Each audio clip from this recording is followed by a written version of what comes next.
हम सभी की जिंदगी में कुछ ऐसे पल आते हैं जो हमारे भविष्य को बदल देते हैं। हॉवर्ड शुल्ट्ज, जिन्होंने स्टारबक्स का साम्राज्य खड़ा किया, के लिए वो पल सिर्फ 7 साल की उम्र में आया। उस वक्त उनके पिता एक डिलीवरी की नौकरी करते थे, लेकिन बर्फ पर फिसलकर उनके हिप और एंकल में चोट आ गई। नौकरी चली गई, कोई मेडिकल इंश्योरेंस नहीं था, बचत नहीं थी उस पल में, पूरे परिवार के पास कोई उम्मीद नहीं थी। आज हॉवर्ड शुल्ट्ज एक मल्टी बिलियनियर हैं और उन्होंने न सिर्फ कॉफी इंडस्ट्री को बदल दिया, बल्कि कई और इंडस्ट्रीज पर भी अपना असर छोड़ा। लेकिन ये समझने के लिए कि एक छोटी सी कॉफी शॉप कैसे ग्लोबल साम्राज्य बन गई, और ये कहानी शुरू होती है 1960 के दशक से। ये हैं गॉर्डन बोवकर। यूरोप की यात्रा के दौरान उन्होंने रोम के एक छोटे कैफे में कैपुचिनो ऑर्डर किया और उसका स्वाद अलग था, बेहतर, कहीं ज्यादा बेहतर। उस वक्त अमेरिका में ज्यादातर लोग सस्ती इंस्टेंट कॉफी या डाइनर वाली बेस्वाद कॉफी पीते थे। यात्रा से लौटने के बाद गॉर्डन ने अपने 2 दोस्तों को इस अनुभव के बारे में बताया और उन्होंने अमेरिकी बाजार में बेहतर कॉफी लाने का फैसला किया। ये था असली स्टारबक्स, एक छोटी सी दुकान, बिना किसी बड़े प्लान के। ये 1971 में सिएटल के वाटरफ्रंट पर खुली, लेकिन आप जैसा सोच रहे हैं वैसा नहीं था। असली स्टारबक्स स्टोर में सिर्फ हाई क्वालिटी कॉफी बीन्स और घर पर कॉफी बनाने के उपकरण बेचे जाते थे। वहाँ पर कॉफी बनाकर परोसी नहीं जाती थी। इस बिजनेस मॉडल के साथ ग्रोथ धीमी लेकिन स्थिर थी। 1981 तक उनके पास सिर्फ 4 स्टोर थे, सभी सिएटल में, और कॉफी की बिक्री अच्छी चल रही थी, इतनी अच्छी कि उन पर हॉवर्ड शुल्ट्ज की नजर पड़ गई। हॉवर्ड का बचपन बहुत गरीबी में बीता था और पिता की नौकरी चले जाने के बाद संघर्ष और बढ़ गया था, लेकिन मेहनत से उन्होंने अपने लिए एक करियर बना लिया था। आसान नहीं था, कॉलेज की फीस भरने के लिए उन्हें अपना खून तक बेचना पड़ा था।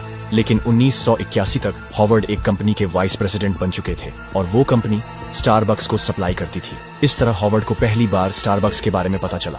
इस छोटी सी कॉफी कंपनी के ऑर्डर ने उन्हें हैरान कर दिया और वो खुद देखने के लिए सिएटल के एक स्टोर पर पहुंच गए। उन्होंने वहां की कॉफी ट्राई की और वो उसके दीवाने हो गए, इतने कि उन्होंने स्टारबक्स का हिस्सा बनने का फैसला कर लिया। उन्होंने कंपनी के तीनों फाउंडर्स से संपर्क किया, लेकिन हॉवर्ड को ज्वाइन करवाने का आइडिया सिर्फ हॉवर्ड को ही अच्छा लगा। फाउंडर्स को कोई दूसरा पार्टनर नहीं चाहिए था। हॉवर्ड की माँ ने भी कहा, तुम्हारा करियर अच्छा चल रहा है, इसे किसी अनजान छोटी कंपनी के लिए छोड़ मत दो। लेकिन हॉवर्ड जिद्दी थे। उन्हें अपनी मौजूदा नौकरी से संतुष्टि नहीं मिल रही थी और वो स्टारबक्स की क्षमता देख रहे थे। उन्होंने फाउंडर्स को कई पत्र लिखे और 1 साल से ज्यादा के प्रयास के बाद हॉवर्ड स्टारबक्स टीम का हिस्सा बन गए। उस वक्त किसी ने नहीं सोचा होगा कि ये फैसला सब कुछ बदल देगा। अब हॉवर्ड की बारी थी इटली जाने की। गॉर्डन की तरह ही उन्हें भी इटालियन कॉफी कल्चर पसंद आया, लेकिन जहां गॉर्डन को कॉफी के स्वाद और बनाने के तरीके ने प्रभावित किया, वहीं हॉवर्ड को कुछ अलग पसंद आया, अनुभव। इटली की यह ट्रिप हॉवर्ड के लिए एक रहस्य उद्घाटन थी। अपनी मेमोयर्स में उन्होंने लिखा कि स्टारबक्स अच्छी कॉफी बीन्स तो बेचता था, लेकिन कप में कॉफी परोसता नहीं था। वो कॉफी को सिर्फ एक प्रोडक्ट की तरह ट्रीट कर रहे थे, जैसे कोई सब्जी जिसे बैग में पैक करके घर ले जाया जाता है। हॉवर्ड को लगा कि वो कॉफी की असली आत्मा को मिस कर रहे हैं। हॉवर्ड बहुत उत्साहित थे जब तक उन्होंने स्टारबक्स के फाउंडर्स को अपना आइडिया नहीं बताया। फाउंडर्स ने तुरंत ना कर दिया। उनका कहना था, हम रिटेलर्स हैं, रेस्तरां या बार नहीं, हम अपना पूरा बिजनेस मॉडल बदलकर कैफे नहीं बन सकते। हॉवर्ड का सपना टूट चुका था। स्टारबक्स के फाउंडर्स ने उनके विजन को ठुकरा दिया था, लेकिन हॉवर्ड ने हार नहीं मानी। 1985 में उन्होंने स्टारबक्स छोड़कर अपनी खुद की कंपनी बनाई, इल जर्नले। फिर शुरू हुई नई मुश्किलें। लगभग सभी ने उनके इस फैसले को गलत बताया। अगले 1 साल में हॉवर्ड ने 242 लोगों से अपने आइडिया के बारे में बात की और 217 ने मना कर दिया। सबसे बड़ी आपत्ति क्या थी? अमेरिकन लोग कभी भी इतनी महंगी कॉफी नहीं खरीदेंगे। हॉवर्ड का प्लान था $3 प्रति कप कॉफी बेचने का, जबकि उस समय कॉफी की औसत कीमत सिर्फ 50 सेंट थी। अगर मैं 1987 में आपके पास आकर कहता कि मैं एक ऐसी कंपनी बनाना चाहता हूं जिसका नाम इटालियन है, जिसे कोई उच्चारण भी नहीं कर पाएगा और जो $3 में 1 कप कॉफी बेचेगी, क्या आप इसमें निवेश करते? बिल्कुल नहीं। लेकिन अब तक आप समझ गए होंगे, हॉवर्ड शुल्ट्ज हार मानने वालों में से नहीं थे। सैकड़ों इन्वेस्टर्स से बात करने के बाद आखिरकार उन्होंने पर्याप्त पूंजी जुटा ली और अपना इटालियन स्टाइल कॉफी शॉप शुरू किया। रुकिए, ये कहानी तो स्टारबक्स की हो रही थी ना, तो ये नई कंपनी क्या है? दरअसल हॉवर्ड के अपना कॉफी शॉप शुरू करने के सिर्फ 2 साल बाद स्टारबक्स के फाउंडर्स ने कंपनी बेचने का फैसला किया। चूंकि वो हॉवर्ड के साथ अच्छे संबंध रखते थे, उन्होंने हॉवर्ड से कहा, अगर तुम पैसा जुटा सको तो तुम स्टारबक्स खरीद सकते हो। लेकिन खरीदारी की कीमत थी 3.8 मिलियन 6 स्टोर्स के लिए। हॉवर्ड ने एक बार फिर इन्वेस्टर्स से पैसा जुटाने का अभियान शुरू किया। इस बार उनके पास पहले से कॉन्टैक्ट्स थे, लेकिन तभी एक बड़ी समस्या आई। एक इन्वेस्टर को स्टारबक्स खरीदने का आइडिया इतना पसंद आया कि उसने हॉवर्ड को बाहर करने की कोशिश की। वो सीधे स्टारबक्स के मालिकों के पास गया और बोला, मैं सीधे आपसे खरीद लूंगा। हॉवर्ड टूट गए। वो अपने सपने के इतने करीब पहुंच चुके थे और अब सब कुछ छिनने वाला था। निराश हॉवर्ड ने एक दोस्त को ये बात बताई। दोस्त ने कहा, कल सुबह हमारे ऑफिस आओ, हमारे सीनियर पार्टनर से मिलो। कौन है वो? Bill Gates senior. अगली सुबह जब हॉवर्ड मिलने पहुंचे, बिल गेट्स सीनियर ने कहा, हम उस आदमी से मिलने जा रहे हैं। कहाँ? चलो, साथ चलो। 6 फुट 7 इंच लंबे बिल गेट्स सीनियर ने उस इन्वेस्टर के डेस्क पर जाकर कहा, तुम्हें शर्म आनी चाहिए, ये सौदा इस तरह नहीं होगा, तुम्हें पीछे हटना होगा, इस युवक को अपना सपना पूरा करने दो। और यही हुआ। बिल गेट्स सीनियर के दखल के बाद वो इन्वेस्टर पीछे हट गया। हॉवर्ड ने 3 करोड़ 78 लाख डॉलर जुटाए और आखिरकार स्टारबक्स के मालिक बन गए। सीईओ बनते ही हॉवर्ड ने स्टारबक्स को पूरी तरह बदल दिया। अब यह सिर्फ कॉफी बीन्स बेचने वाली दुकान नहीं थी, यहाँ कॉफी बनाकर परोसी जाने लगी। उन्होंने अपने इल जर्नले कैफे को भी स्टारबक्स के नाम से रिब्रांड किया। आखिरकार हॉवर्ड का सपना सच हो गया था, अमेरिका में इटालियन स्टाइल कॉफी एक्सपीरियंस लाने का।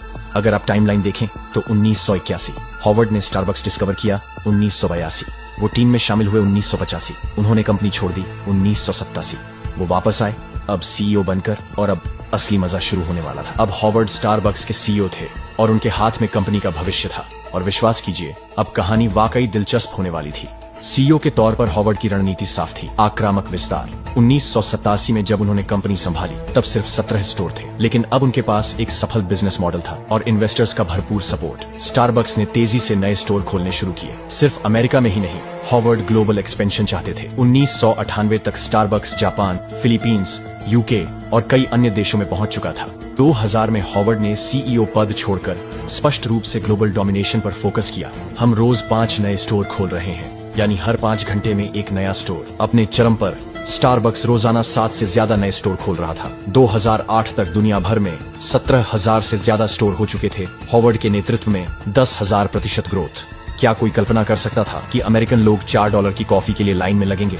लेकिन 2008 की आर्थिक मंदी ने इस रफ्तार पर ब्रेक लगा दिया। स्टारबक्स के शेयर 50% गिर गए क्योंकि लोगों ने महंगी कॉफी पीना कम कर दिया। पर असली समस्या यह नहीं थी। तेज विस्तार ने कंपनी के भीतर गंभीर समस्याओं को ढक दिया था। एक लीक हुए इंटरनल ईमेल में हॉवर्ड ने खुद माना ग्राहक असंतुष्ट थे। स्टारबक्स एक्सपीरियंस कमजोर हो गया था। कंपनी वित्तीय संकट के कगार पर थी। लोगों को एहसास नहीं था, लेकिन हम दिवालिया होने की कगार पर थे। संकट के समय स्टारबक्स ने हॉवर्ड को वापस सीईओ बनाया। अब उनकी रणनीति विस्तार नहीं बल्कि मूलभूत सिद्धांतों पर लौटने की थी। उन्होंने कई अहम फैसले लिए। 1. ऑटोमेटिक एस्प्रेसो मशीन हटाई। भले ही सर्विस स्लो हो, पर बैरिस्टा का हुनर दिखना जरूरी था। दुकानों में कॉफी बीन्स पीसने की प्रक्रिया वापस लाई ताकि खुशबू फैले। सबसे चौंकाने वाला फैसला, हमने अमेरिका के सभी स्टोर्स एक दिन के लिए बंद किए। 1 लाख कर्मचारियों को $7 मिलियन की लागत से रीट्रेन किया। यह फैसला मार्केटिंग मास्टर स्ट्रोक साबित हुआ। मीडिया में खूब चर्चा हुई और संदेश स्पष्ट था, स्टारबक्स अपनी जड़ों की तरफ लौट रहा है। परिणाम, 2009 में कंपनी की ग्रोथ 143% बढ़ी। अब एक महत्वपूर्ण सवाल, स्टारबक्स असल में किस बिजनेस में है? अगर आपका जवाब कॉफी है तो जरा सोचिए। आज स्टारबक्स की कुल आय का 26% कॉफी के अलावा अन्य प्रोडक्ट से, 74% बेवरेजेस से, जिसमें भी कॉफी के अलावा अन्य ड्रिंक्स बड़ा हिस्सा है। मूल फाउंडर्स कॉफी पर फोकस कर रहे थे, पर हॉवर्ड ने जो बेचा वो था अनुभव। यही कारण है कि बेहतर कॉफी वाले कैफे फेल हुए, जबकि स्टारबक्स खरबों डॉलर की कंपनी बन गई। भारत में Starbucks, Tata consumer products limited और स्टारबक्स कॉर्पोरेशन की 50-50 की joint venture company Tata Starbucks के माध्यम से संचालित होता है। 2012 में स्थापित इस साझेदारी ने भारत में 350 से अधिक स्टोर्स के साथ प्रीमियम कॉफी कल्चर को नए मुकाम पर पहुंचाया है। तो दोस्तों, स्टारबक्स की यह कहानी सिर्फ कॉफी की नहीं, यह है विजन, जुनून और ग्रोथ की कहानी। अगर आपको यह किस्सा पसंद आया तो वीडियो को लाइक जरूर करें, हॉवर्ड के संघर्ष को सलाम करते हुए। कमेंट में बताएं आपके शहर में स्टारबक्स का कौन सा आइटम सबसे हिट है। सब्सक्राइब बटन दबाना न भूलें। हम हर हफ्ते ऐसी ही कमाल की बिजनेस स्टोरीज लाते हैं।